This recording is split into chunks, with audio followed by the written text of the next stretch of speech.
मित्रों नमस्कार, मैं हूं बाराबंकी से प्रेम मोस्ते। एक बार फिर पूर्व चेयरमैन रंजीत बहादुर श्रीवास्तव जी के साथ हूं।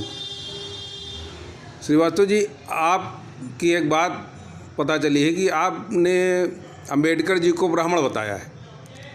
अंबेडकर जी ब्राह्मण थे, ये तो चौंकाने वाली बात हमारी भी समझ में आई है। किस तरह से आप उनको ब्राह्मण बताएंगे? प्रेम जी, ये मैं बता नहीं रहा हूँ, ये लिखा पढ़ी में है। इनके पिताजी राम जी मातो जी सकपाल और ये स्वयं भीमराव रामजी सकपाल के नाम से ये प्राथमिक दौर में जाने गए। अध्यापन के दौर में, शिक्षा के दौरान इनके पिताजी ने इनको पंडित महादेव अंबेडकर जी के पास शिक्षा के लिए भेजा।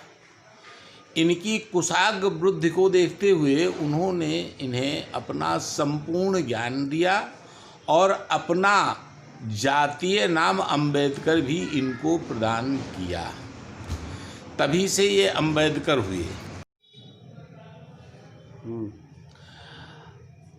अब अंबेडकर ब्राह्मण है, इसके लिए आपको मैं बता दूं कि महाराष्ट्र में शिरोडकर, करलेकर, तेंदुलकर, जिस शब्द के अंत में कर आता है, जिस जाति नाम में कर आ जाता है, वो महाराष्ट्रियन ब्राह्मण की जाति होती है। कर का अर्थ है हाथ। जनेऊ कंधे पर रहता है, इसीलिए जनेऊ को भी कर कहते हैं। अब मैं ये बताना चाहूँगा कि जब अंबेडकर जी स्वयं ब्राह्मण थे, तो फिर ये अंबेडकरवादी, ये अम्बेडकरवादी, ये मायावती के समर्थक अंबेडकरवादी, ये जितने अंबेडकरवादी हैं, ये सब ब्राह्मणों को गालियाँ, महाराज मनु को गालियाँ क्यों दे रहे हैं? ये तो ब्राह्मणों के समर्थक हैं, इन्हें तो हमारे धर्म में आना चाहिए।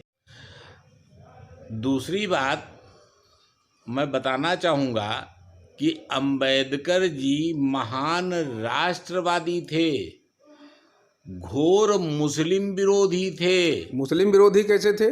मुस्लिम विरोधी इसलिए थे कि किसी बात पर खिन्न होकर के जब ये बौद्ध बनना चाहते थे, उस समय ओवैसी के दादा बहादुर राय जंग ने इनको मुस्लिम बनाने का ऑफर दिया था, उन्होंने ठुकरा दिया था।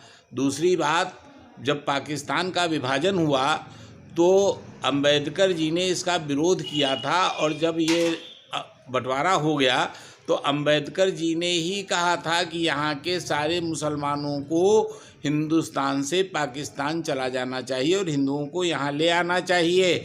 जो आज बात मैं कहता हूँ कि मुसलमानों की जगह हिंदुस्तान में नहीं है, ये तो अंबेडकर जी पहले कह चुके थे। फिर ये अंबेडकरवादी मुसलमानों को मंच पर ला करके क्यों बढ़ा करके उनका मान सम्मान दे रहे हैं? अंबेडकर जी घोर मुस्लिम विरोधी थे, उनका एक नहीं सैकड़ों कोटेशन